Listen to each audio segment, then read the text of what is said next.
today we've got Paula Harmon with us, a multi-novelist. And yeah, Paula, hello. Tell us about yourself. Hi, I'm Paula. I live in Blandford, which is why I'm supporting the Blandford Literary Festival. I've lived in Dorset for getting on for 20 years now.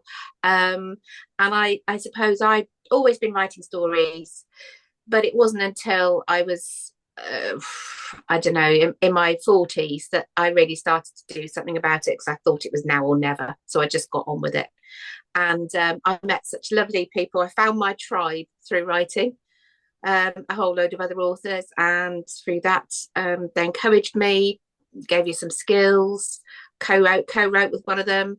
So yeah, that's what I've been doing. Oh my Other than God. that, I'm married with two grown children. Busy Yeah. lady.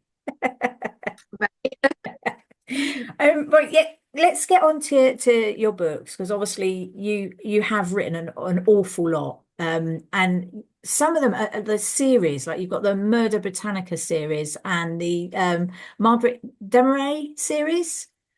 That's right, yeah. When you write a book, when your idea first comes to you, do you then know, do you instinctively know it's going to be a series, or does that develop over the first book one, as it were?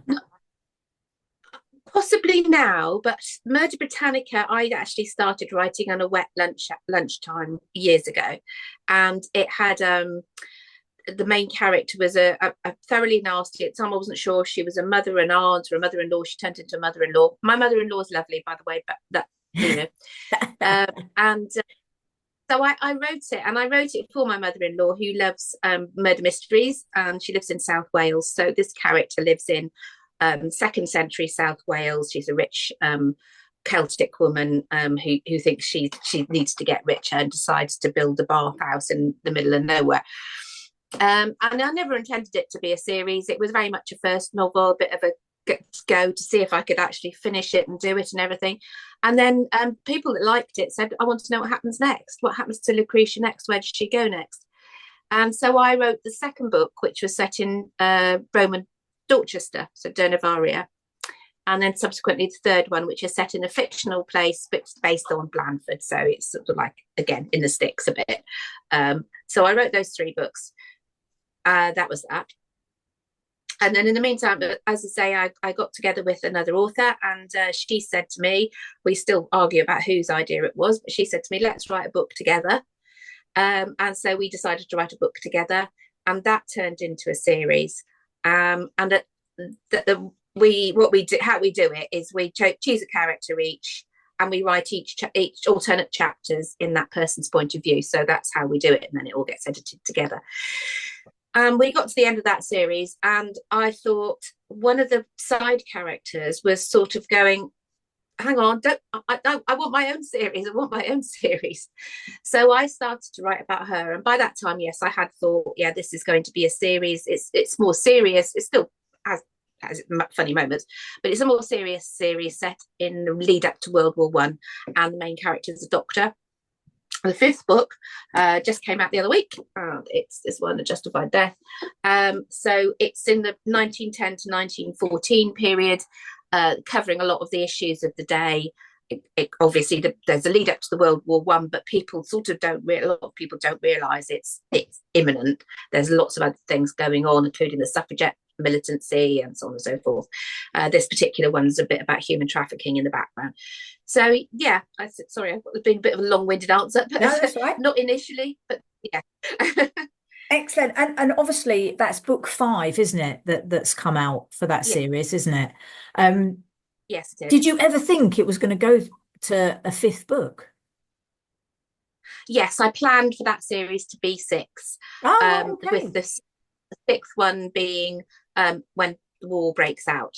Mhm. But then I sort of think, well, does that mean will I stop there, or will I decide what's going to happen to the characters when the war breaks out? I don't know. Yeah. But at the moment, that's the plan. So there will be a sixth book in that series. When do you think So, you'll start, or have you started to plot and plan for that one, or is that something that oh, you'll know right. when the Yeah, time's right? I'm processing. I'm writing it at the moment. So yeah, along with a load of other things going on, that's what I'm doing at the moment. So I'm hoping it will be sometime next year. So.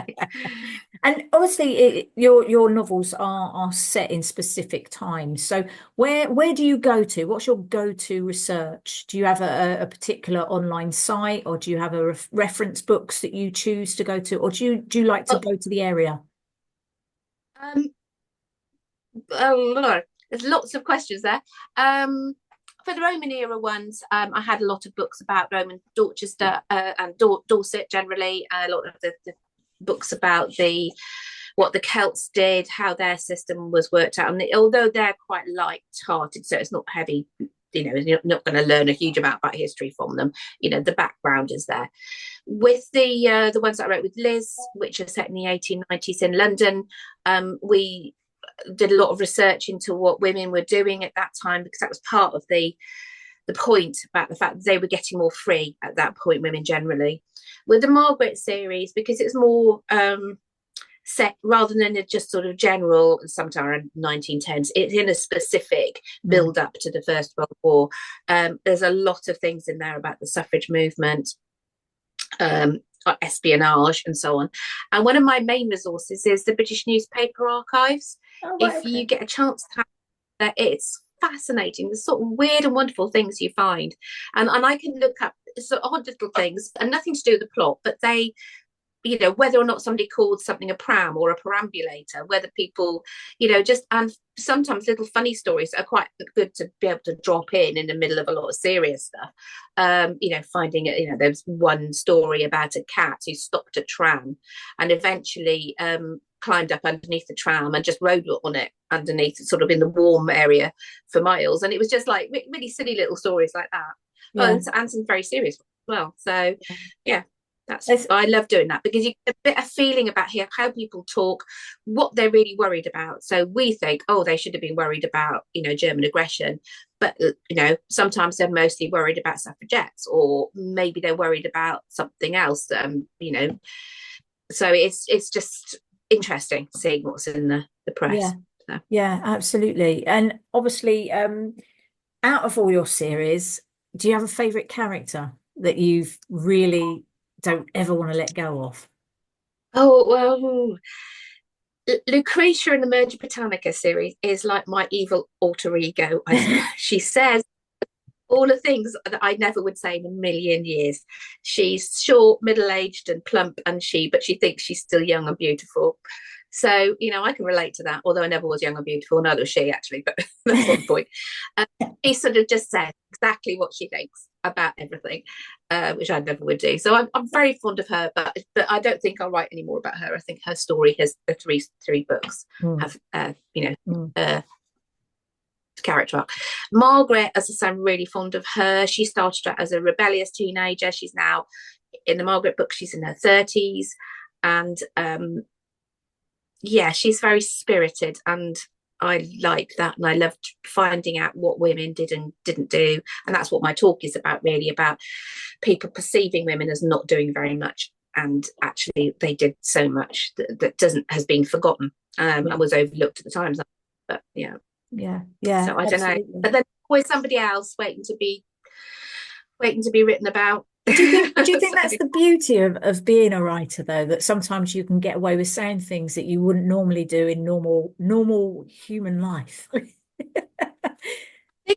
I think that you do find there's obviously always going to be a little bit of yourself in your characters, and I'm quite, I don't always come across as it, but I'm quite shy, Mm. and so it's quite nice to write about somebody who's not. Mm. But it does sometimes take a bit of sort of describing her being at a race, watching a horse race. I'd never go to a horse race in a million years, and I don't like crowds. And having to write about her enthusiasm, whereas I'd actually be running in the opposite direction, is a bit of a challenge sometimes. But yes, it is. It is. I think you do allow yourself to explore an element of yourself that maybe is just very buried, and see what it's like, Mm. what happens. Do you, So, do you have a favorite book? Because obviously you've got your series, but you've got a lot of other standalone books as well. Do you have a you favorite? know And what? My favorite is one of my favorites is still my first collection of short stories, which is called Kindling, because it was a bit of an outpouring of creativity after years of, having a career and having small children, and finally having the chance to just, I suppose, just get it all out onto the page. And revisit some memories that became stories, and they're not actual memories, and they're stories based on memories of a period when I wasn't very happy as a child, but somehow or other in the process they became happy memories, or at least they became happy places. I think I discovered something that I'd missed maybe at the time and turned it into something else. And again, I think that's the advantage of creativity. Sometimes you can just work some of your feelings through and turn them into something completely different. Yeah. And the book I wrote about my dad was written out of grief, but it's a happy book because I was also remembering happy times and sort of sometimes working through that, laughing at myself and my sister as sensible middle-aged women irritated by their elderly father and sort of like laughing and realizing the joy in him. And I think that is sometimes very cathartic, and you can get stuff out of your system and look at it in a different way, I think. Yeah, it is a time when you're writing, it is a time where you can think through stuff, even though you might be concentrating on your plot, or your characters. Sometimes what you're going through, like you say, sometimes will spill over into your characters. So, like you say, it's quite cathartic to write, full stop, really, isn't it? Yeah, absolutely. Now, some of your books, or is it all of them, are audio as well as a physical copy? No, not all of them. All of the, well, two of the Murder Britannica books, one are 4 out of the Margaret Demeray ones are, and a 5th one's being recorded at the moment. So some of them are, some of them aren't. They were all exclusive to Amazon and iTunes, but they are slowly being distributed to other outlets too. So right, okay. That's it. But work in progress. So what's the process behind that, Paula? How do you get that? I auditioned a narrator, or well, I really say that I put out an audition for and I don't know 30 narrators then recorded the bit I sent, which was a mixture of dialogue and description and a few accents, because the Margaret series are set in London, so there's a bit of mixtures of accents there, and that I had to listen to them all and decide, and then sort of whittled it down till I picked one person, and then I work with her. I send her the manuscript and she records it, and then I approve it, so I have to go through and listen to it while reading, which is sometimes quite interesting, because sometimes there's a bit of a gap and you can't actually, it sounds really weird, but you think, I forgot about this bit of the book. So that's how she does it. I bless her. I think the second book there's a load of Welsh accents in there as well, so she had to deal with those as well as the Cockneys and so on. So so that's a really interesting process to go through then. I bet it was quite exciting, wasn't it? Yeah, it was. And it's nice to know that people can do it.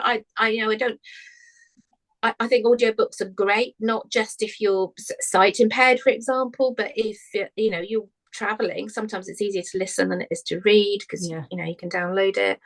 So I think I'd like to record some of my own some of my shorter stuff myself, but it is actually quite hard, as you probably know, to record yourself and make it clear and not have a lot of ums and ahs and catching your breath and so on and so forth. So it's actually quite a process. So, absolutely. I must admit, I'm a big fan of audio, so it's quite nice when I see books that I really want to read, don't have the time to, but while I'm traveling backwards and forwards, I can have it on, which is perfect. One of my newsletter subscribers said, I do it while I'm doing my sewing. I listen to audiobooks when I'm sewing, so that's quite good. That's pretty cool. Now, you've got a talk coming up at Blandford Literary Festival. That's on Friday the 15th of November. You're back at the Blandford Fashion Museum. I am, and your title of your talk is The Women Who Did. Without obviously giving too much away, what can people expect when they come to your talk? Okay, so I'll say this at the beginning of the talk, but it was triggered by doing a talk another time about the Margaret books, and somebody said, why do you, I don't think it was meant to be critical, it was a genuine question. Why do you write about women, Victorian and Edwardian women, having adventures? women in that era couldn't do anything, and they didn't do anything. They just more or less sat at home fainting and waiting for the husbands to solve everything. And obviously I didn't think that was true at all. And I was writing about women that weren't in that. Obviously I knew there were restrictions, and a lot of those restrictions were social rather than legal. But I knew that women had done things. And so the talk is about some of the women, the Victorian and Edwardian women that you may never have heard of. You probably will have heard of one or two, who really achieved massively great things, surprising things, despite what society might have thought, sometimes very serious things, in the face of a lot of male, restriction and objection, and even government objection sometimes. So it's about them. It's a celebration of women. It's not putting down the achievements of men at all. It's a celebration of real women who we've forgotten about. Yeah, and who inspire my characters would have known who they were, and to sort of think that they would have thought, yeah, really, she's inspired me to do things that perhaps I was do. So fantastic. That's brilliant. And your books will be on sale at the talk as well, and at Blandford Literary Festival Bookshop. Yeah, they will. Yeah, fantastic. Right, well, I've got one more question, which I've been asking quite a few of our authors. Some of them I keep forgetting to ask, but I'm going to ask you, what already published book do you wish you'd written? Something that's been published by someone else. Oh, gosh. I can't remember whether you told me you were going to ask me this question, and I've now gone completely blank. Have you got a favourite author, for instance? No, I don't really. It tends to vary a lot. But what I really like, and I haven't written it yet, but I do intend to at some point, it are books where it's set in our world, but it's not quite our world. And books like that, things like The Stranger Times, which are set in Manchester, where somebody goes to work for a newspaper that reports on all those migrants and alien, and then sort of stories, and then finds out that all those stories are actually true. And she gets herself embroiled in all of that.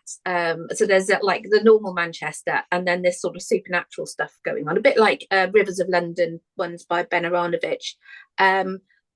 There's another one called A Thief on the Winged Horse, which is set in Oxford, and it's on a little island in the river, where the people there are magical. Nobody else in the whole of the world is, but they are. But they interact. It's just really...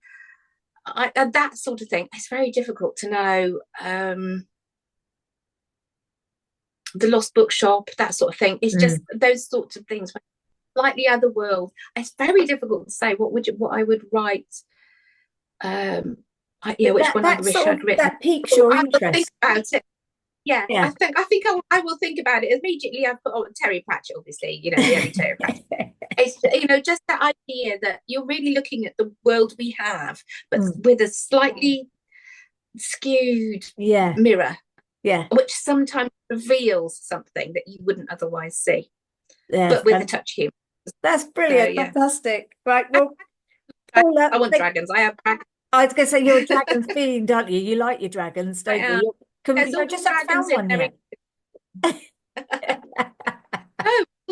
Oh, dear. Well, thank you very much for talking to us today. I'm just going to reiterate, you're at the Blandford Fashion Museum, Friday the 15th of November at 3 o'clock with Who Did. Will you be wearing a corset on that day?